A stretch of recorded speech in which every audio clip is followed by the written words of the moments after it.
Good afternoon. I am Dan Fiorino. I'm director of the Center for Environmental Policy in the School of Public Affairs at American University, and welcome to the latest in a series of webinars that we are sponsoring on ideas, institutions, and nation-state climate politics.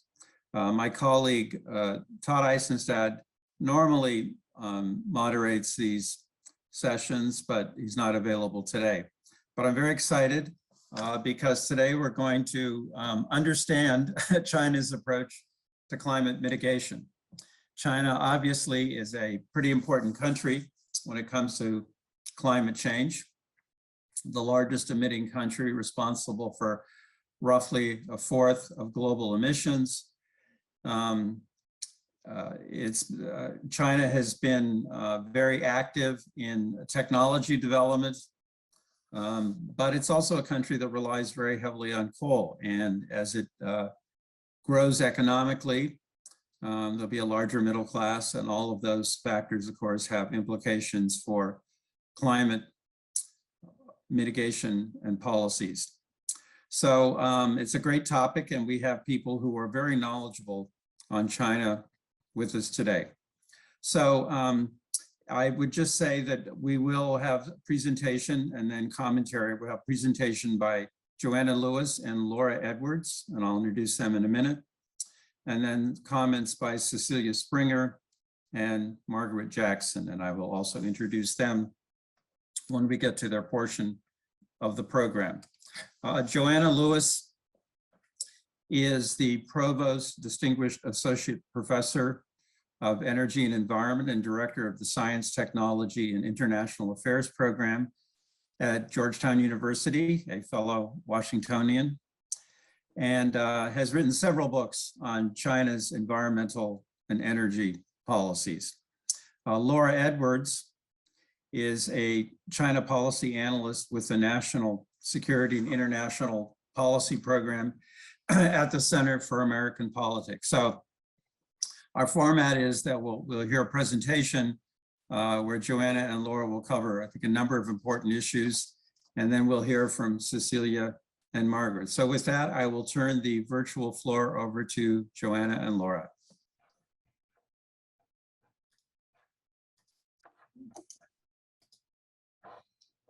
Great, thank you so much, Dan. And thank you everyone for joining us this afternoon. It's great to be part of this panel of all-star China experts. So Laura and I are going to start off with a bit of a presentation on some work we've been doing looking at China's climate strategy after Paris. And as Dan mentioned, this is part of a larger project looking sort of cross countries at different strategies to climate mitigation and adaptation in other areas. But for the presentation today, we're going to focus primarily on recent developments coming out of China. So as I'm sure many of you know, this decade is really the pivotal decade for addressing climate change. You know, these numbers are, of course, imprecise, but when we look at climate modeling and some of the latest work to come out of the IPCC, you know we need to be looking at, you know, around a 45% global emissions cut by the end of this decade in order to not rule out limiting warming to 1.5 degree pathway and avoid some of the most dangerous impacts of climate change. So really this decade is just crucial for additional climate policy action because, you know, based on the sort of rough estimates that have been done that look at where all the pledges that countries have made, both in Paris back in 2015 and then many countries, of course, sort of re-upped their targets a bit in advance of the Glasgow climate conference last year. We know that we are still very far off, you know, where we need to be to not be sort of out of range of these below 2 degree targets. And, you know, I think when people were looking at the pandemic and all the behavioral changes that were happening, I think many expected to see dramatic decreases in greenhouse gas emissions globally. And in fact, you know, some of the most recent data that came out from the International Energy Agency in a report last week shows that in most of the major economies around the world, emissions fell during the sort of 2019 to 2021 period. And for the most part, we see emissions sort of went down for 2020, during the height of the pandemic, but then started to creep back up again in 2021 as countries, started to return to normal behavior. But on net, we see overall decreases in emissions in the US, EU, Japan, and even in India. And in fact, China is really one of the only countries where we see emissions surge during the pandemic. And in fact, we're up over 6%, during that 2-year period. And of course, as Dan already mentioned, China is still by far the world's largest national emitter of CO2. A lot of this increase that we're seeing in China CO2 emissions is, of course, driven by China's energy sector and what's been happening there. We've seen energy consumption trends again on the rise in China. This is a chart showing in blue energy consumption and in orange energy intensity, so energy index to economic growth. And while energy intensity has been declining, it's been actually declining more gradually in recent years, as we sort of haven't been able to see the same decreasing energy intensity trends as we had seen in the earlier part of last decade. And a real rise in energy consumption and in the growth rate, particularly in recent years. And a lot of this, of course, is driven by coal. Coal is still responsible for just under 60% of total energy consumption in China, a bit higher in terms of electricity generation. And coal consumption in China is again on the rise. Many experts looked at the data, predicted that coal use might have peaked around 2013, 2014. And when we sort of zoom in on this last 10 years of coal consumption in China, we see that, in fact, it looked like it might have peaked, but then went back up again. And now, we see coal really on the rise again in China, despite a lot of the ambitious climate targets that the country has put in place. So a lot of what we really look at in our work is trying to understand this inherent, conflict between how China is going to decarbonize while continuing to rely on coal so heavily. And in fact, even as China is moving away from coal, installing more and more renewables, the fleet is still coal dominant because of the existing capacity. This is showing you existing power installed capacity in the power sector by capacity. So half coal on a rated capacity basis. And when you look at the new additions that are being built, so essentially the new power plants, this is the new power plants put online in 2020 in China, you see wind and solar, far larger in terms of what, new plant build than coal or hydropower, gas, biomass, or nuclear. But of course, the existing capacity in coal is still far larger. So we still see renewables represent overall smaller share of the mix, although that is, of course, growing. But coal is still growing, right, as renewables grow. And this doesn't, reflect global trends where we still see a lot more rapid growth in clean energy versus fossil energy, except in a lot of the emerging economies. Oops, sorry. And the last thing I'll mention is, and we'll talk more about this later, I think, but, most of our focus is sort of what's happening domestically, but of course, China has also played a very important role in financing coal power plants abroad. And we do see this as one area where China may have turned a corner. We heard President Xi at the UN General Assembly last fall announce they would no longer finance coal plants abroad, which is really a positive sign, but still a lot to be worked out there. And I think we'll talk about that later in the session. So let me turn it over to Laura to talk about some of the climate and energy targets that China has put forward in recent years. Thanks so much, Joanna. So in terms of targets, there are sort of 3 main things to pay attention to. The first is China's 14th five-year plan, which is their overarching sort of economic planning document for the next 5 years. So with these new near-term targets, China focused largely on intensity. So as you can see on this slide, They set out goals to decrease energy intensity by 13.5% compared to 2020 levels, decrease in carbon intensity by 18%, and then up non-fossil energy to 20% of the total share of energy consumption, and that includes renewables and nuclear energy. And we'll get into a little bit later, we'll get into how ambitious those targets are. But the next sort of goalpost to pay attention to is their revised NDC, their nationally determined contributions that they submitted under the Paris Agreement. China set a target to peak its carbon emissions before 2030. The previous NDC had set that peaking target at around 2030, so that was sort of an incremental improvement. They also set a target to reduce their carbon intensity by at least 65%.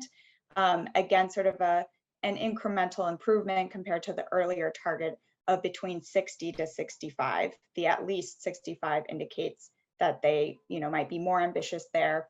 And then also reaching a non-fossil fuel share of 25% of their primary energy. That's a 5% increase over the previous target of 20%. And with that, upping their combined wind and solar capacity to 1,200 gigawatts, which is significant, but we'll get into a little bit later just how ambitious this is. But just for reference, as of 2021, China has approximately 650 gigawatts of installed wind and solar, so that 1,200 target would be nearly doubling what they have right now. And then the last target is carbon neutrality by 2060. And this also includes sort of a sub-target to have their non-fossil energy consumption exceed 80% of the total mix by 2060. And importantly, this also covers all greenhouse gas emissions and doesn't just apply to carbon. Next slide, please. So digging into these targets a little bit further and starting with the 14th five-year plan. So for the next 5 years, are these targets ambitious? Well, if we start and look at the 13th five-year plan and compare that to their actual achievements by 2020, China actually met most of its targets with the exception of energy intensity and nuclear capacity. So there seems to be room for more ambition, but we didn't see that pan out in the 14th five-year plan. When we compare these the current targets with the 13th five-year plan, you can see that carbon intensity is the same, an 18% decrease goal. Energy intensity is actually more conservative, and this may be in part because that was one of the targets that they missed. And then there are also a few key targets that are now missing. So what's in the plan in some ways is just as important as what's not in the plan. So there are no targets for capacity on renewable energy, and also no caps on total energy consumption and coal capacity, which were included in previous five-year plans. So it's clear the government is looking to underpromise and overdeliver, which is kind of a pattern that we've seen with previous five-year plans, even though they do have the capability to do more. Next slide, please. So translating these near-term goals into long-term targets and comparing the 14th five-year plan to modeling under a 2-degree scenario. The modeling that we've seen from Chinese research institutes show that there is significant room for China to increase its ambition, and that the 14th five-year plan fell short of that. If you look at the energy intensity and the carbon intensity goals that both Tsinghua University and China National Renewable Energy Center modeled, those targets are both above what was laid out in the 14th five-year plan. And on total CO2 emissions, those targets are much lower compared to China's current emissions, which are estimated to be as high as 14 gigatons annually.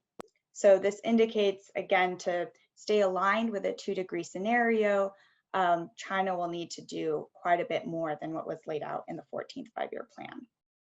Next slide, please. So looking at China's 2030 goals and if their NDC is ambitious, well, the 2030 peak implies that some sectors will need to peak much sooner. So on this graph, you can see 4 sectors that have accounted for 72% of China's total carbon emissions and about 86% of national coal consumption as of 2019. And it shows that in order to reach a 2030 peak, cement, steel, and coal to chemical industries would all need to peak before 2025 in order to keep a 2030 peak within reach. And it seems like some sectors are on track to make this happen. For example, the steel industry may have peaked in 2020, but this could still turn around. As Joanna mentioned, many experts had thought that total coal consumption had peaked in 2014, but then it increased again in 2017 and has continued to grow since. So we won't know if that peak has actually happened until after the fact. But the devil is in the details. If fully implemented, the combination of these targets could still lead to a lower peak in emissions and potentially peak being reached earlier than the official before 2030 target. But again, this is all, the devil is really in the implementation. Next slide, please.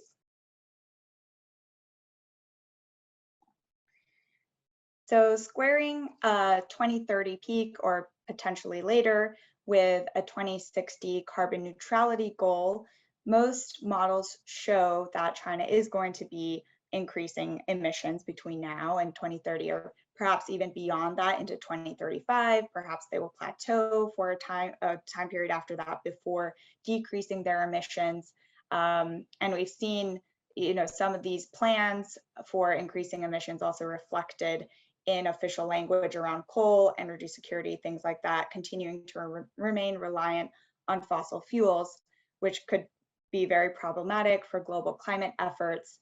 But some modeling does indicate that the Chinese 2030 target could align with a 1.5 degree goal if they manage to decrease their emissions by 8 to 10% per year post 2030. That said, such a rapid reduction in emissions would be unprecedented. For some context, the largest drop in emissions observed to date pre-COVID was a 3.6% decrease in emissions between 2018 and 2019, in the EU. So that's significantly lower than 8 to 10% per year. And President Xi himself has acknowledged that this is a Herculean task and that China is attempting to have the world's sharpest drop of CO2 post 2030 and use the shortest time to go from carbon peak to carbon neutrality. Next slide, please.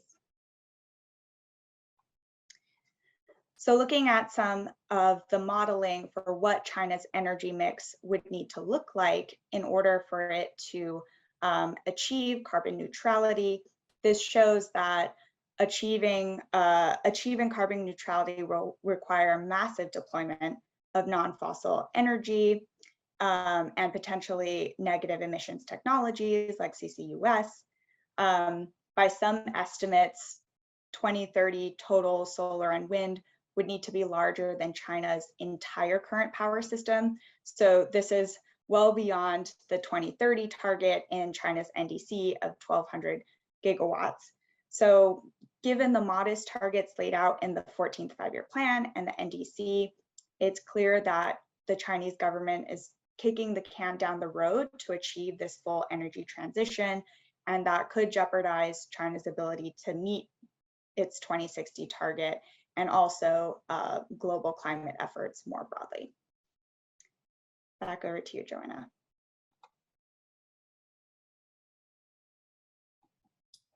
Great, thanks, Laura. So I wanted to speak briefly about some recent developments we've seen that really, I think, reinforce the coal retrenchment signals that we've been seeing in some of the data over the last few years. So during the Lianghui, the high-level political meetings that happen in Beijing every March, we saw President Xi stress the importance of pursuing progress while ensuring stability step by step. So really this sort of gradual move towards the carbon neutrality goal, and also really emphasized that the country needed to ensure the security of energy, food, and industrial and supply chains. And so while, you know, the dual carbon goals, as they're mentioned, the Shuangtan goals, the 2030 and 2060 goals were emphasized, the language that we're sort of hearing the leadership use to speak about these goals, I think, is notably more measured than we had seen even last year.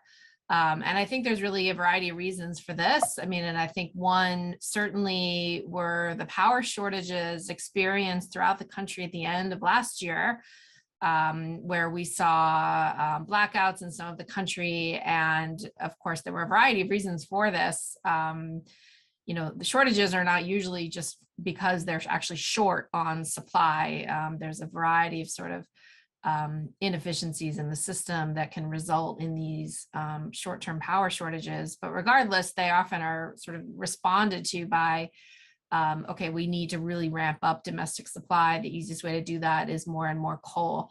And I think that's really been only compounded by the current situation in Russia and Ukraine, where we see, you know, the Chinese leadership really getting nervous about what this could mean for energy security at home. And we've seen moves to stabilize the price of coal and increase production. We see, you know, many measures that have come out to increase mining, to increase, you know, to approve new plants that in many ways are sort of going against a lot of the policies that we had seen in the last 5 years.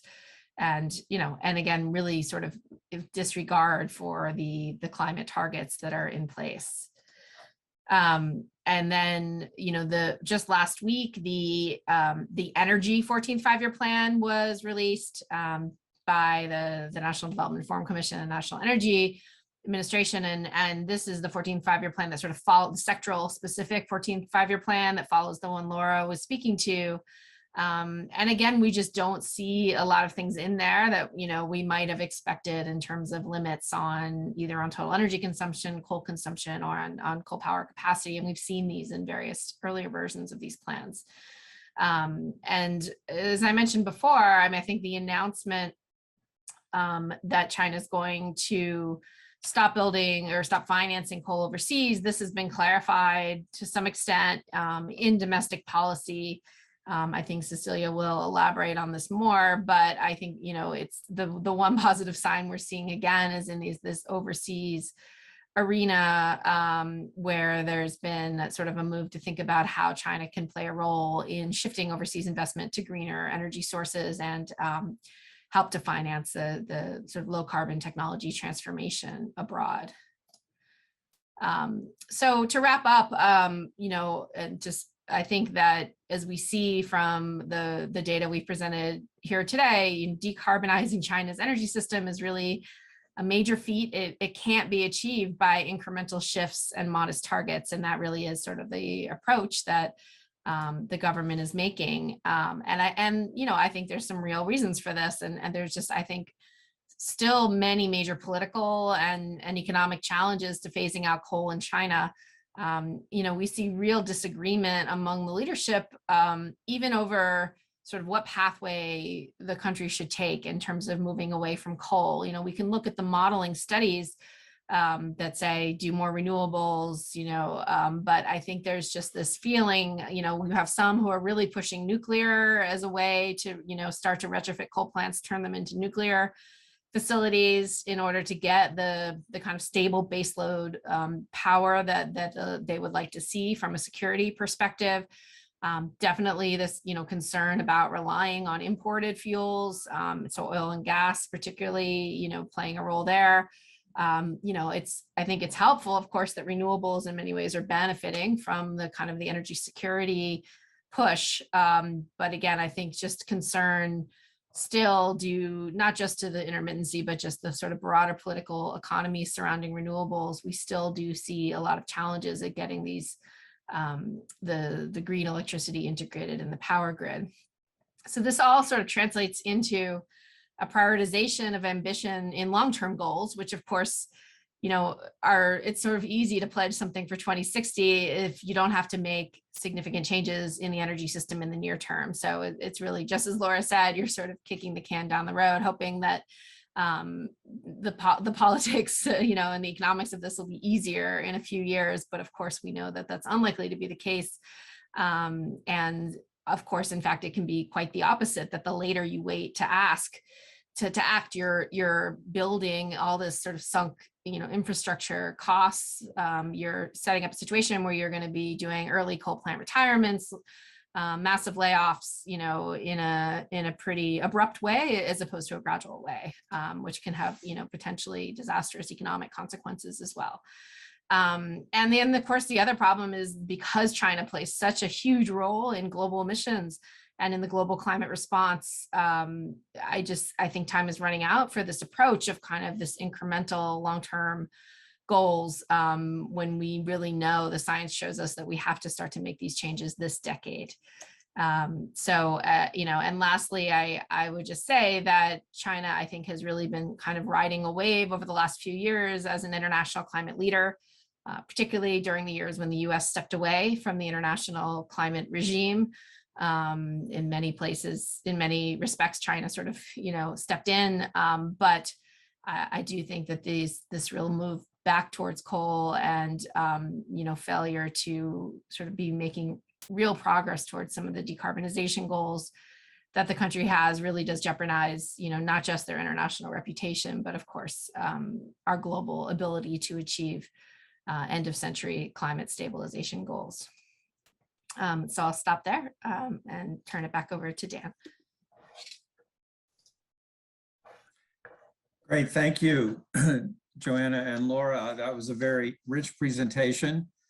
China, of course, as we said, is a very important country, and what happens there has implications everywhere, whether it's in technology development or in investments and sponsoring projects in other countries. I mean, a couple of things you said, they're distinctive to China, but points about there's a need for fairly rapid reductions on a pretty tight time frame. That applies to pretty much all countries. And the fact that incremental improvements are not going to get the job done, that it's going to take something more dramatic. And so we'll look for that. So we'll I remind folks again, you can put questions on the Q&A function, and we will take up those questions once we hear from our other two speakers. So thank you for starting things off and that presentation, Joanna and Laura. And our next speaker is Cecilia Springer. Cecilia is the Assistant Director of the Global China Initiative at Boston University's Global Development Policy Center, has studied the environmental impacts of China's overseas development and China's environmental and energy policy. So welcome, Cecilia. Thank you, Dan. Yeah, I just wanted to share some remarks today that I think pick up the thread of where Joanna and Laura's presentation left off, which is China's climate leadership. And I think my main point is that China's overseas climate strategies governing the Belt and Road Initiative and outward investment are becoming an increasingly important part of China's ability to claim climate leadership on the global stage, given the ongoing challenges that Joanna and Laura mentioned in domestic decarbonization. So I'll just, briefly lay out some of the context and then assess some of the latest updates that have been happening over the past few months and even just this week. A lot of my research and the research of the Global Development Policy Center focus on energy. So energy is the largest destination sector for China's overseas development finance. And to date, the majority of China's overseas energy sector activity has been in extraction, distribution, and power generation related to fossil fuels. So to characterize broadly, a lot of that upstream energy engagement has been related to securing energy supply for China, which, as Joanna mentioned, is a major priority in domestic energy policy. While China's overseas engagement in downstream sectors, especially the power sector, has been broadly motivated in part by absorbing excess capacity from within China and helping Chinese companies access new markets overseas. So in our China's Global Energy Finance database here at Boston University, we are tracking China's overseas development finance in the energy sector, and we found that over 2/3 of that development finance to date has been in fossil fuel related activity. And this amounts to about $235 billion since 2000. We also maintain the China's Global Power database, looking at power generation specifically, and covering both development finance as well as foreign direct investment. China has channeled support to 65 gigawatts of fossil fuel-based generating capacity out of a total of 106 gigawatts, so about the same share, roughly 2/3. And coal has received the largest share of all overseas generating capacity financed by China, about 41 gigawatts. So this might be small relative to China's domestic installed coal capacity, but it's certainly not insignificant from the perspective of these host countries where these coal investments are concentrated. From, not only CO2 emissions, but also local air pollution is a major issue. And given that China's overseas climate commitments are a key part of its global leadership, that's sort of in parallel to the BRI itself being a pillar of China's foreign policy. So with regards to how China is sort of establishing governance frameworks for its overseas activity, it's certainly been quite an exciting few months. As Joanna mentioned, last year in September, Xi Jinping announced that China would step up support for low carbon energy overseas and not build new coal-fired power plants abroad. I think that this was much welcomed on the global stage. China has been the largest public financier of overseas coal development. And then just earlier this week, we saw the first clarity around the scope of that announcement, with a high-level guidance from the NDRC, the MEE, Ministry of Foreign Affairs, Ministry of Commerce. And so it specified that coal plants that are already under construction would proceed with some caution. And it seems unlikely that planned plants will continue. So how much of an impact could this have? Some of our prior research has estimated that there are about 50 gigawatts of coal plants currently under construction outside of China, receiving Chinese finance or with Chinese companies participating in constructing those plants under contracting arrangements. And so there's about an equivalent amount that's under planning in various stages of financial agreements. So those are unlikely to go forward, but I think there is a large amount, possibly up to 50 gigawatts, depending on how this announcement will continue to be interpreted, that will go forward. Obviously those plants will have, a large amount of cumulative lifetime emissions. And however, it's important to note that overall, this guidance that was issued this week is a major step forward in elevating green and climate-oriented principles for the Belt and Road Initiative. This guidance is really the first of its kind. You've got the world's largest emitter with a major global carbon footprint committing to enable low carbon transition overseas. And the guidance itself also comes from the highest levels in the government, or a much higher level than previous guidelines had been, and is kind of mainstreamed across a lot of agencies, not just the environmental ones.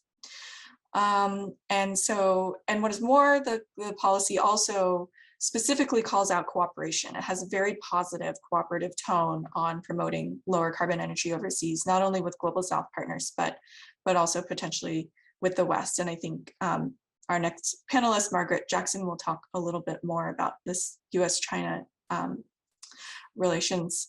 And lastly, given this context of China's historical, very fossil fuel oriented overseas activity and recent commitments to future more low carbon activity, I just want to highlight some areas where China's climate leadership may or perhaps should go next. So first, in this recent guidance, as well as some policies issued by the China Export-Import Bank last week, these both highlight coal retrofits as an area that China is aiming to support more overseas. So not the development of new coal-fired power generation, but rather retrofits either through carbon capture and storage, or possibly other kinds of retrofits aimed at improving efficiency or decreasing air pollution. So from a climate perspective, one of our fellows, Yang Lu, her recent research is showing that even with carbon capture and storage widely deployed in the future, fossil fuel power sources a large amount will still become unusable in order to maintain a global 2-degree target. And so, installing CCS can mitigate stranding risk to some extent, but it still remains high. And, we've also seen that the International Agency shows that coal needs to be phased out by 2040 in order to stay on track for Paris targets. However, most of China's overseas coal plants that we track in our database were built in the last 10 years. So given, this 2040 phase out deadline and the operating lifetime of these plants can be, up to 40 years, it just doesn't add up. So early retirement of coal plants is becoming an emerging policy option. It needs to be handled extremely carefully. Also, as Joanna and Laura mentioned, there are major implications for local communities and local energy systems that were relying on this coal power. However, I do think there's increasing attention not just for retirement in OECD countries, where there have been some limited cases, but also in developing countries as well. We've seen last year the COP26 Just Transition Partnership with South Africa, as well as the Asia Development Bank's energy transition mechanism focused on retiring coal plants in Southeast Asia. So is there a role for China here? I think that's an area for future discussion. So retrofits and retirement could take China's climate leadership to the next level, as well as identifying clear mechanisms for stepping up that overseas support for clean and renewable energy. And to that extent, this week's guidance did indicate China's renewable energy companies should go global and highlighted cooperation in that area. So I think those are major steps forward. I'll stop there. Thank you. Thank you, Cecilia. That was an important point I think you touched on near the end, that coal plants in the US and Europe are older, and a certain logic to retiring them in the not too distant future. But in China and many developing countries, they're much younger.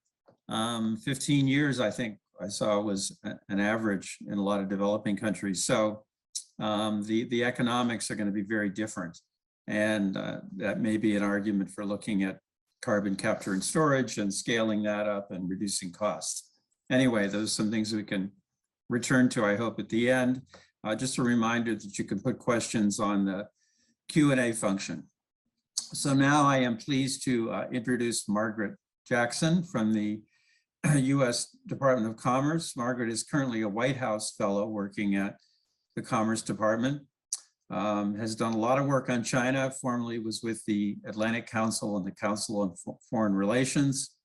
And we're very pleased to have her with us today. So Margaret.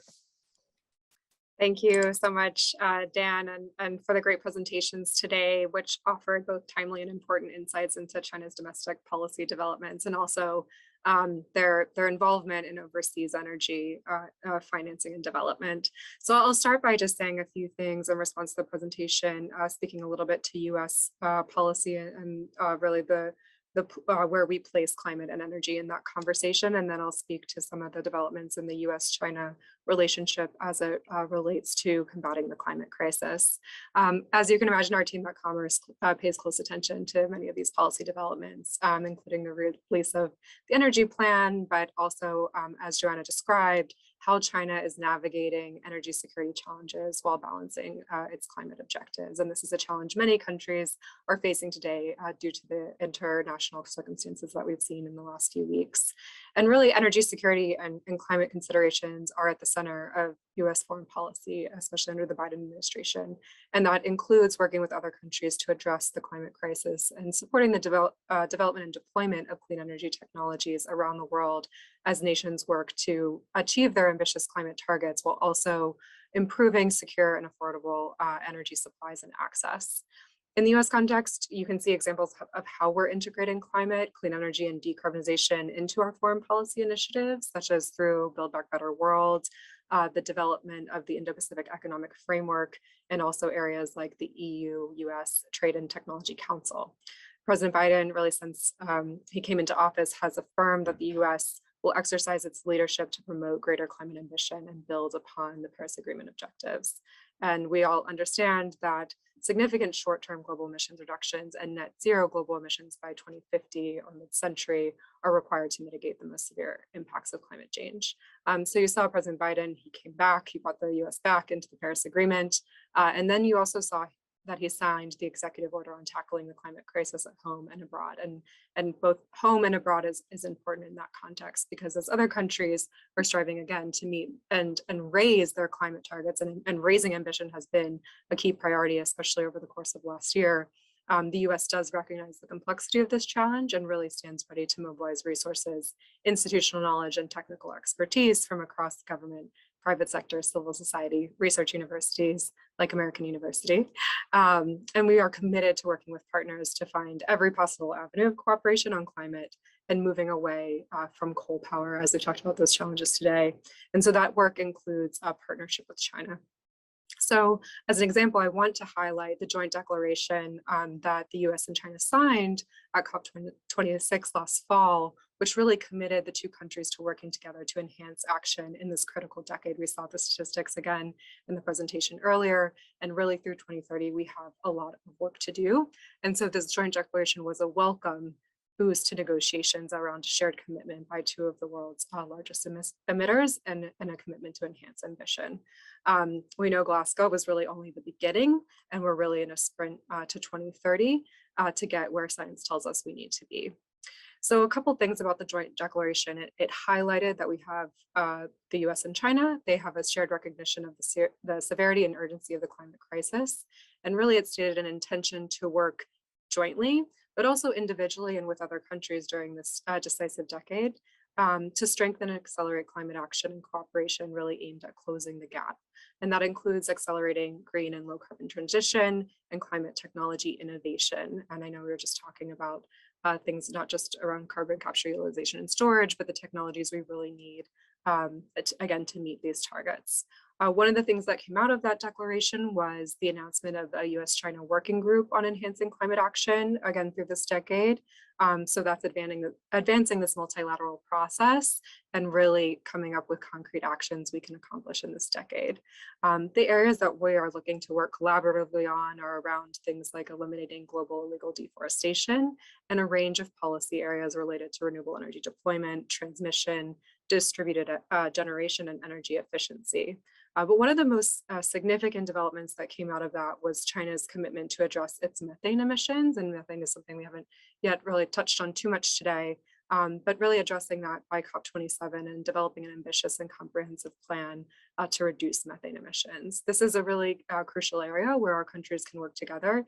And previously it has not been an area of focus, but there's a lot of work to do around this super pollutant and working to address these emissions to keep the 1.5 to 2 degrees Celsius target within reach.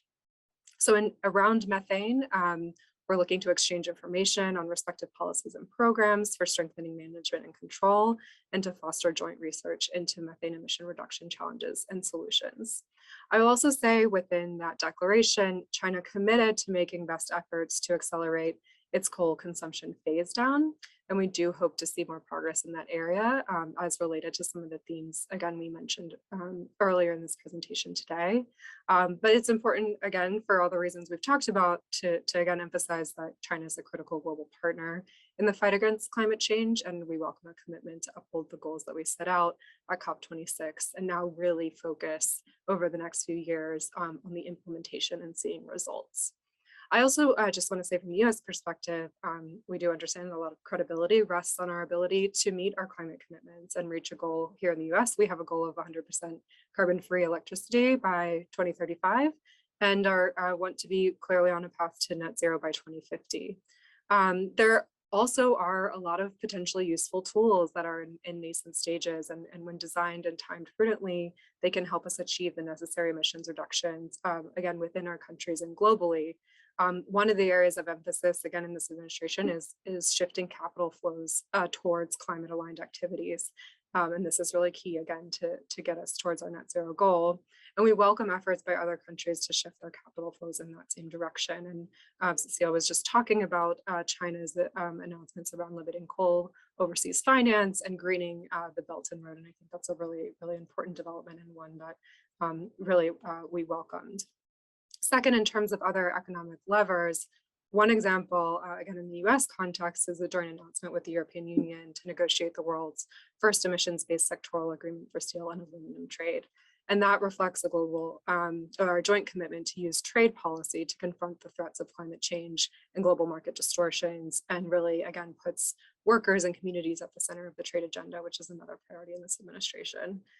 So again, given the complexities of the challenges that we've discussed, ones that China are navigating, but so many other countries are as well, we need to have a broad range of tools to accelerate the emissions reductions we really require to limit the severe repercussions from a rising global temperature. So with that, I will stop and I look forward to the discussion. Great, thank you, Margaret, for those insights. So I thought I would start with a few questions to address to the our panel today, and then we can take any other questions. So again, you can use the Q&A function. So Margaret, you talked about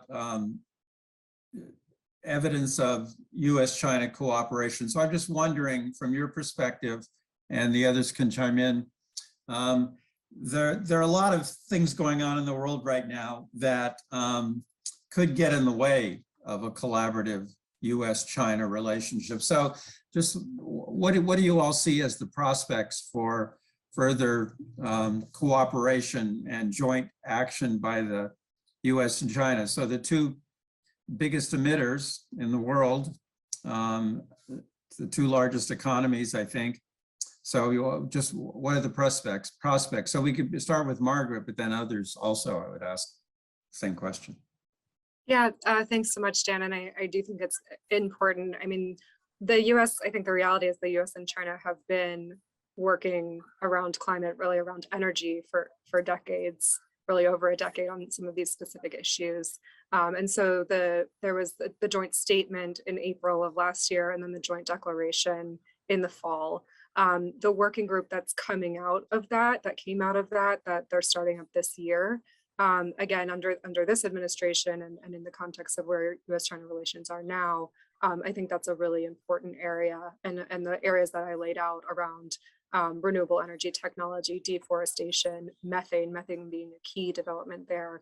I think there's a lot of potential, especially again on that latter topic, where not a lot of work has been done before. And it's really one of the most pressing issues we're really dealing with when we're talking about fast mitigation and increasing ambition and looking at, again, the impact of the super pollutant on emissions again in the next decade. So that is what I would say in terms of a positive step, despite the many challenges that we're facing globally, but in being able to focus in on some of those key issues and make progress. Thank you. Yeah, Joanna. Yeah, I would maybe just add, I mean, first just echoing what Margaret said. I mean, I think climate is really like the only area of bilateral cooperation happening right now between the US and China. So I think it's really important that we were able to lay this foundation in 2021 with the two agreements that were signed in April and November. You know, those were the first two US-China climate agreements that had been signed in years since, you know, pre-Trump, basically.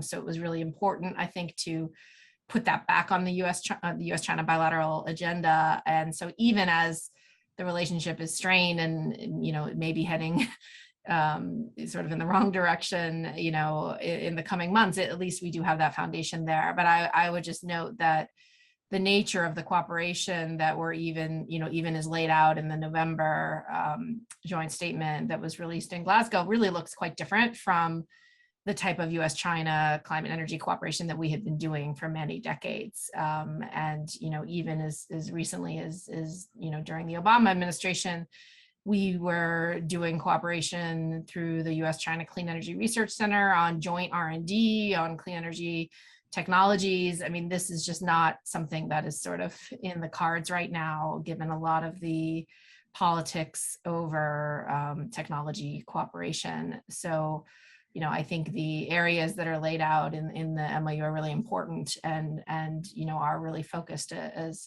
as Maggie said, on this sort of near-term policy action, and you know, but I do think it's unfortunate that we've sort of lost this broader realm of cooperative activities that really were foundational, you know, for the last 3+ decades. Thank you. Anyone else like to comment on prospects for US-China collaboration? I mean, climate seems to be the area where something is still happening, but I'm just wondering, given all the other areas of competition and potential threats, how this might fare. Cecilia? Yeah, I might just also highlight that I think there may be areas for at least parallel engagement where climate intersects with development. So, you know, I was talking mostly about China's overseas engagement. It's important to note that China's development finance, so lending from the two policy banks to foreign governments overseas, has really been decreasing in recent years. And even in the energy sector in 2021, our recent database updates showed that there was no energy sector lending from China overseas last year. So I think, you know, with these guidances coming out from China, now is really a moment where China is sort of reevaluating, setting more, you know, green and low carbon targets for its overseas engagement. Of course, some of this development activity has been constrained by the pandemic. Host countries are facing borrowing constraints. China, you know, people have not been able to travel easily, you know, in and out of China to strike deals.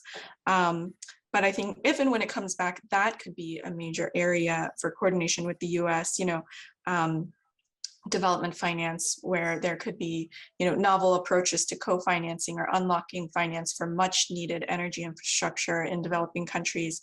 And I think engagement through multilateral development banks may also be, to some extent, an area where there could be some parallel engagement from, for example, the MDBs with more of a Chinese presence, like the Asian Infrastructure Investment Bank, the New Development Bank. So I do think climate and development as they intersect could be a positive area. Okay, good point. Just to piggyback off one last thing, I think sort of, as Joanna mentioned, some of the broader scope of cooperation is certainly narrower than perhaps in the past. But one additional area is the intersection of biodiversity and addressing climate, as well as exploring nature-based solutions, addressing deforestation, as mentioned before, things like that. So I think there certainly are some of those intersectional issues that could be good areas for coordination, or as Cecilia said, maybe parallel engagement. Okay, good, thank you. Let's hope that those areas of engagement do continue. I also wanted to ask about the effects of Russia's invasion of Ukraine on China's energy and climate mitigation policies. My perspective is that in the European Union, this is probably going to accelerate a transition to clean energy and renewables and emphasis on efficiency and so on, because they were already moving in that direction, and they really need to break this dependence on Russian oil and gas, particularly natural gas. But what does it mean for China? I think China is a smaller importer of Russian oil and gas, but sort of what are the prospects, and how is this going to speed it up or slow it down, or is it hard to tell?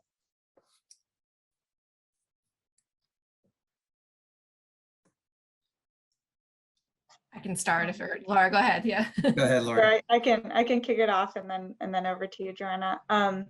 Yeah, I mean, I think that we had already been seeing a very concerted focus on energy security and making sure that China had very strong domestic energy supplies. And so I think, watching this crisis and seeing it play out in Europe, I think that has certainly re-emphasized that for the Chinese leadership.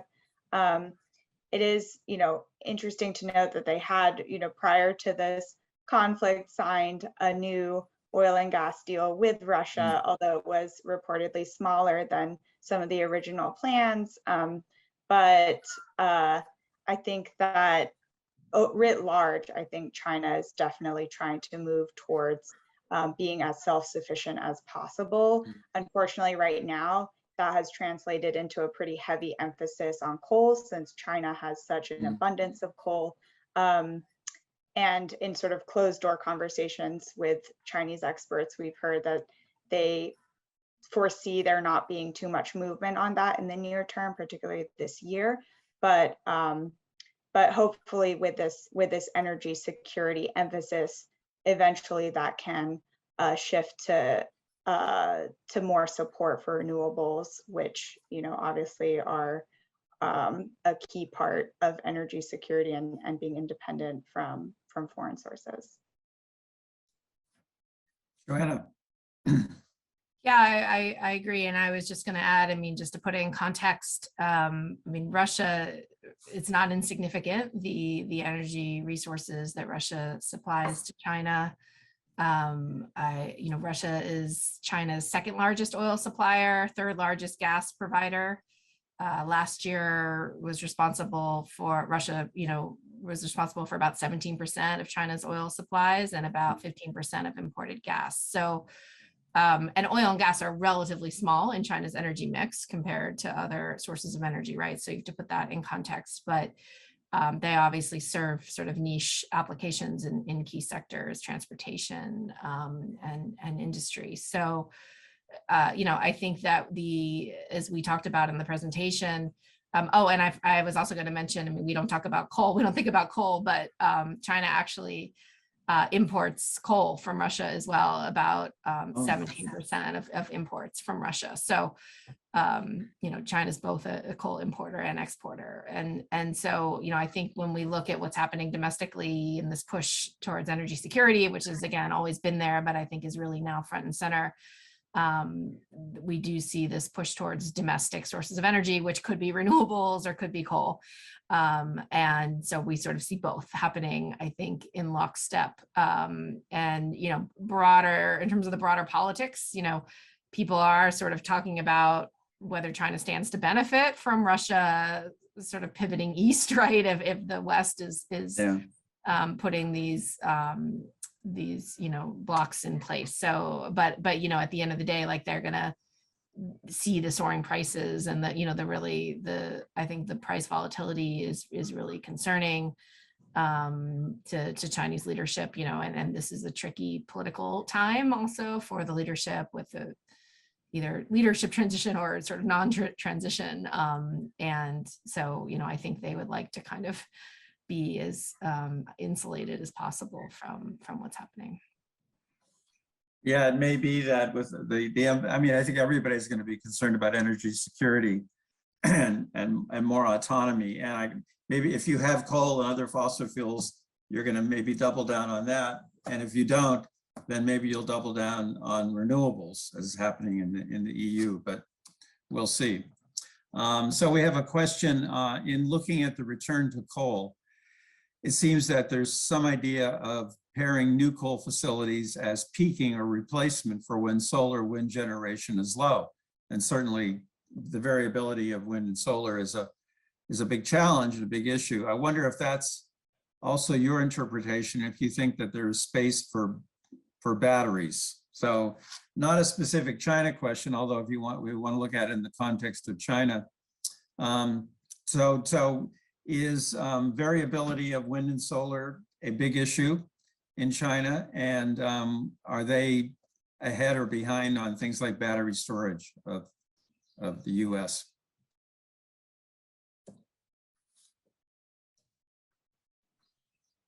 Who would like to take that? I can go, or someone else. Okay. Go ahead, Joanna. I'm starting. Okay, great. No, thanks for the question. I mean, so there's a lot of sort of embedded in there. I mean, I think, you know, on the question of variability in wind and solar and storage, I mean, we actually see China making a lot of really interesting developments so actually in most new wind and storage facilities being permitted, storage is actually required as part of these projects. So this is a relatively new model where you're basically building, you know, the variable sources alongside storage to help with some of the balancing issues with the grid. And this is something that the government's been mandating in many parts of the country, and particularly where you have large amounts of renewables on the grid. And that seems to be working well. And I mean, and we do see just a huge push in China generally on energy storage technologies. The government actually released a 5-year plan on energy storage last week as well. One of the many interesting energy plans released last week, one on storage and one on hydrogen energy as well. And I mean, it really lays out China's plan for, again, sort of dominating in energy storage technologies the same way they have in wind and solar. So it's definitely worth a read. And, you know, in terms of coal and pairing coal as with renewables, I mean, this is actually something, you know, we worked on in China 10 years ago or so, you know, where they've been thinking about this for a while, right? I mean, what role can coal plants play in balancing renewables on the grid? And this, you know, coal is obviously, you don't think of it as like a great technology for doing this, because these plants can take days to ramp up, you know, like they're not as variable and sort of easily dispatched. But there are some countries like Ireland and other where that sort of have a lot of coal and a lot of renewables, and there's been some interesting sort of technical experimentation with balancing renewables and coal. So I know this is an active area of research in China. I don't, you know how successful it sort of is. I think storage is definitely a key, more of like a, you know, a more sort of active near-term area for pushing the technology. Yeah, I always call storage the holy grail of the clean energy transition, because it can do so many things, but we're not quite at the level of time that we can store it cost effectively. Any other thoughts on that point? Laura? Yeah, we've seen some documents from the National Energy Administration, China's energy regulator, sort of laying out that coal is a price stabilizer, and that as they are deploying more renewables, that new coal-fired power plants could be allowed to come online if they're designated as emergency or backup power. So I think that is getting written into some of the planning documents. Although in the past, we have seen that sometimes provinces will use this backup designation to not shut down some older coal-fired power plants as well that are less efficient and really should be shut down under national regulations, but have used this as a loophole. So I think it does seem like using coal as a backup and a stabilizer as they're bringing on renewable energy is definitely part of the strategy. But then on the flip side, there can also be older coal plants that are then, either not getting shut down or even coming back online under that same designation, which is problematic. Yeah. Before I get to the next audience question, just wondering if coal's still going to play a role in generating electricity in China and in other countries for that matter, but where are they on carbon capture and storage? I mean, generally the economics are not not quite there for scaling it up. Are they using CCS to offset some of the coal emissions?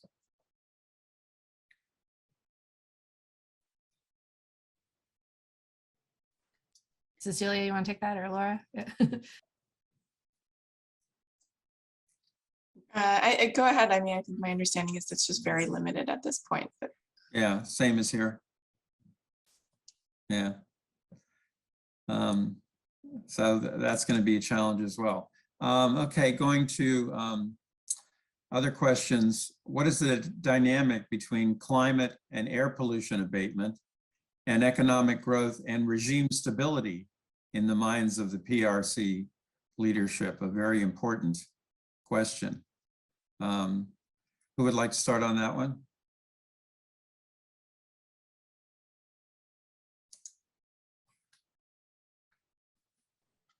Sure, I can take a stab at this. So I think that air pollution has certainly been a big issue for the Chinese government in the past.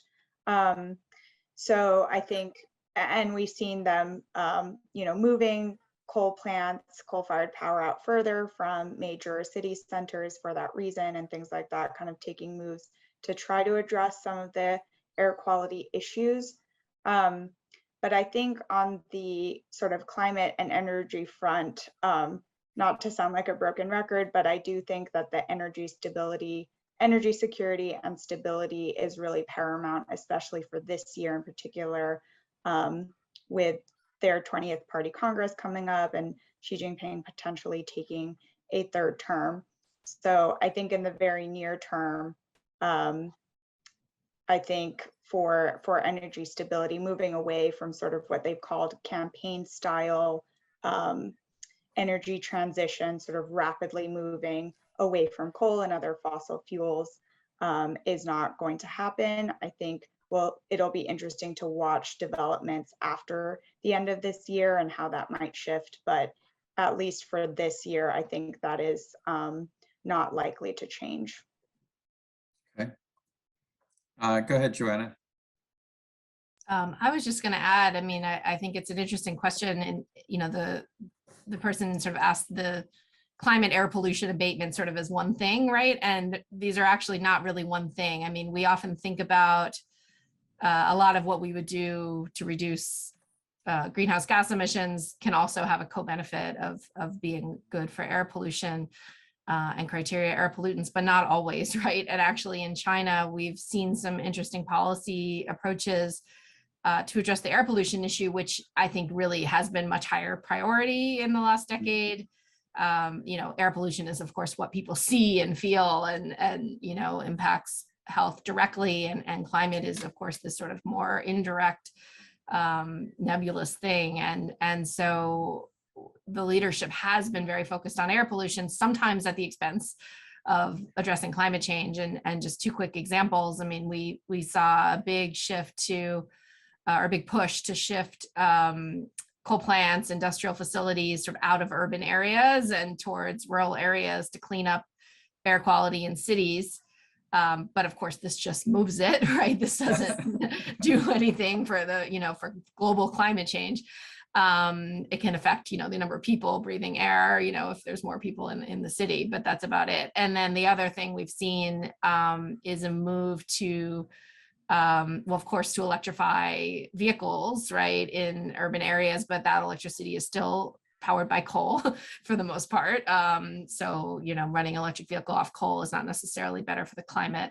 And then also just a broader coal to liquids push. So actually using coal to create liquefied fuels that burn more cleanly at the end source, but again, it's a very energy intensive process to turn coal into a liquid fuel and then burn that fuel. The life cycle emissions are worse than burning coal directly, right? So I just want to point out that often I think these two priorities are not looked at, side by side.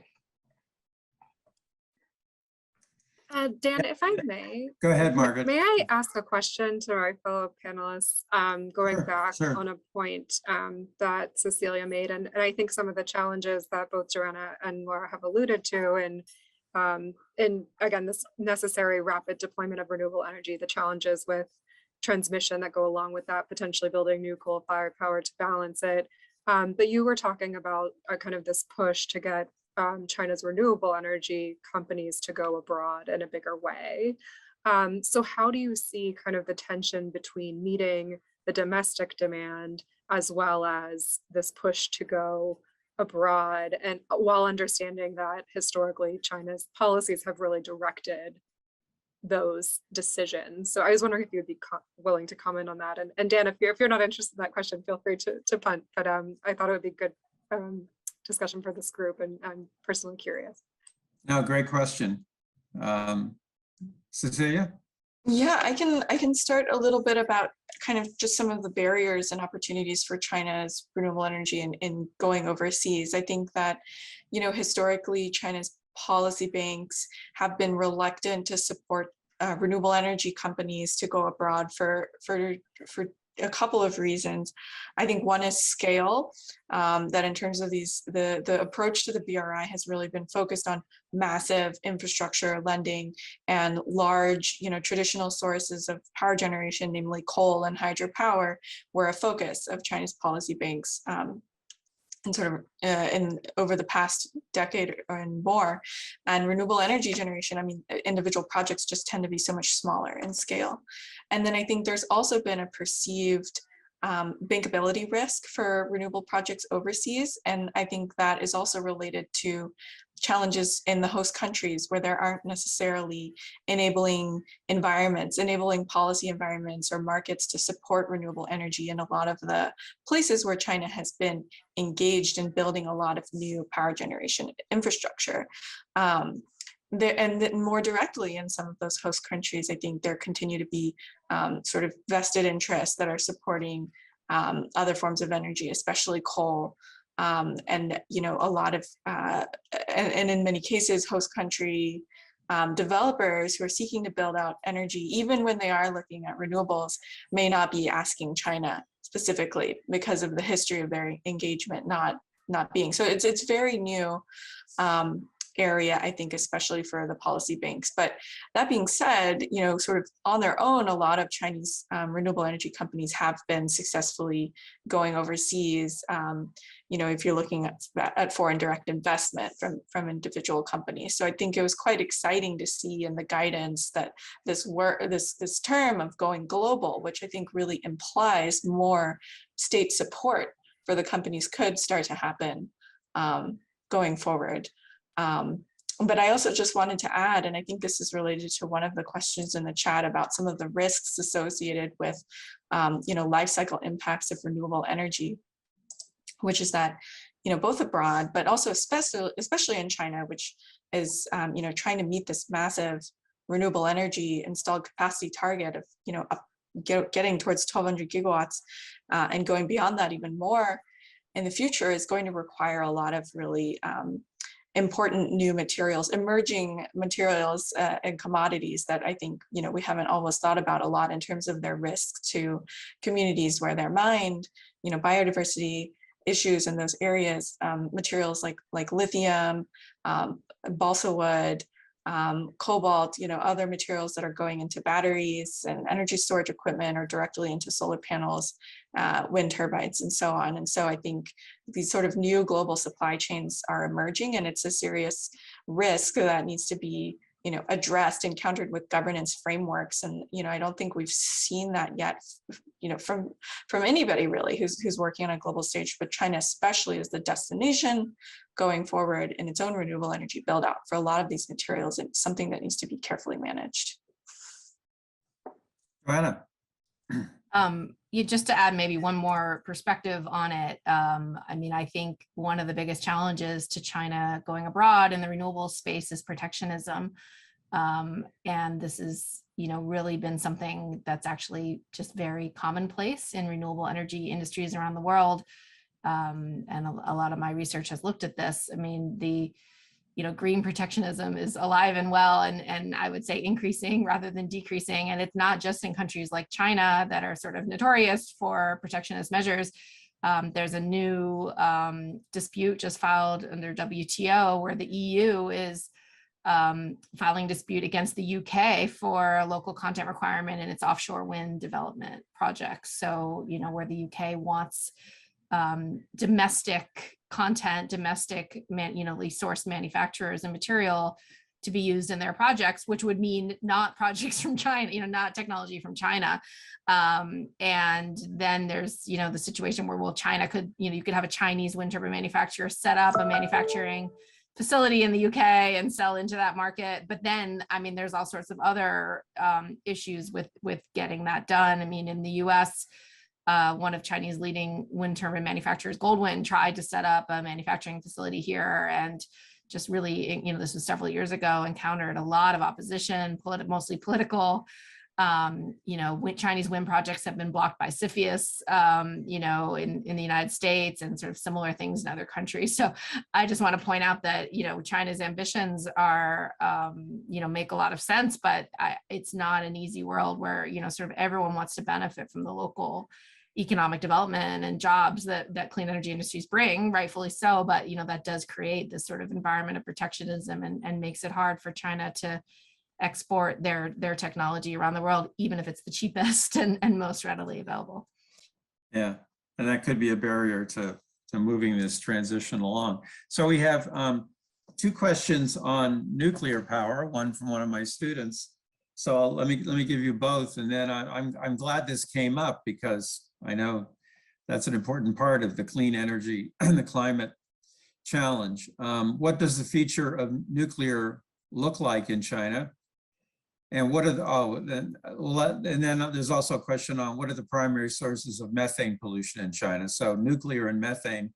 And then do you foresee a future where nuclear power technologies can be more widely shared between the US and China and other historically contentious nation states, despite potentials for weaponization? Oh, okay, so that's a lot of issues together. So nuclear, what are the prospects in China? And then the sort of the national security aspects of sharing nuclear technology and knowledge, and then we can touch upon methane. You want to go first, Joanna? Sure. Yeah, maybe I can start on nuclear. And I think Cecilia's done work on methane. Am I making that up? Yeah, that's right. Okay. So maybe she can take that one. I mean, I'm not an expert on China's nuclear industry, but do follow it. And I mean, it's really quite ambitious what China's plans are in nuclear. I mean, they've got 150 new reactors slated for construction in the next 15 years, which is more than the rest of the world has built in the last 35 years or so. I mean, so the goals are ambitious. A lot of this is about the transition away from coal, as I mentioned earlier. They're planning to have a closed fuel cycle. They've become largely self-sufficient in reactor design, which has, again, been a really interesting technology transfer sort of story over the last few decades, and where China has really adapted, a technology primarily developed in the West as well as in Russia, improved it, and is actually now really pioneering and innovating in advanced nuclear technologies. They have some modular reactor designs that they've now just sort of built the first few projects that are really quite promising. These are sort of the small scale modular reactor designs, which have fewer issues related to, sort of meltdown risk and whatnot. And the other thing that's interesting about the modular reactors, as I understand it, is they're planning on replacing a lot of, like actually retrofitting old coal plants and building them at these sites. So obviously there's sort of unique things you need in a nuclear site, but it just seems like an interesting plan. But that said, they've fallen short of almost all their nuclear targets in the last few years, as I think some of the slides showed. So it's not sort of an easy lift, but the ambitions are certainly there. Yeah. Any other thoughts on nuclear potential in China before and any national security issues before we turn to the methane question?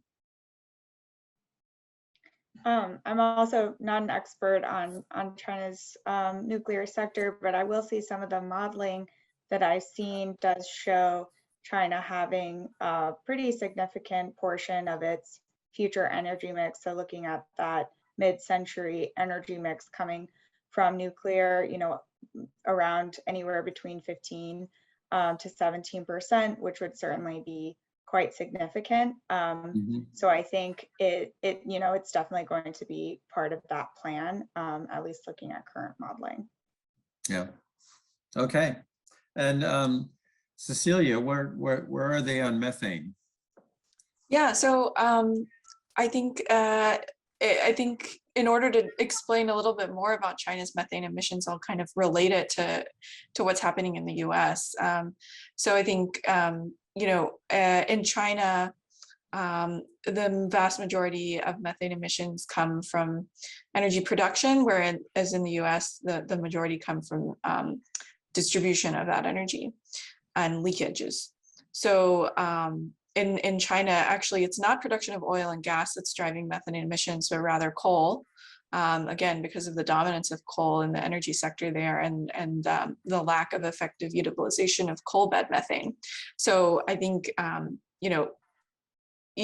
as of a decade ago, coal related methane emissions accounted for around 85% of total methane emissions in China.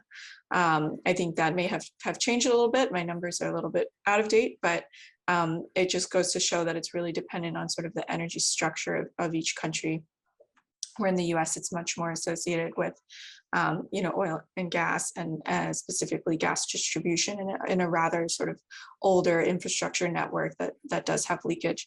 However, I do think, it's important to note that the data and measurement methods on methane emissions in China are relatively more out of date, I think often following sort of production-based calculations and estimations rather than sort of satellite-based measurement, and which is an area I think there's been a lot of debate in the past few years in the US about the scope of the methane problem, and that really needs the sort of best science really needs to be applied to the situation in China, which is why it's quite exciting, as Margaret mentioned, that this US-China joint declaration from Glasgow does have a major focus on methane, because the structure of methane emissions in each country is so different, which means that I think they can stand to learn from each other, actually.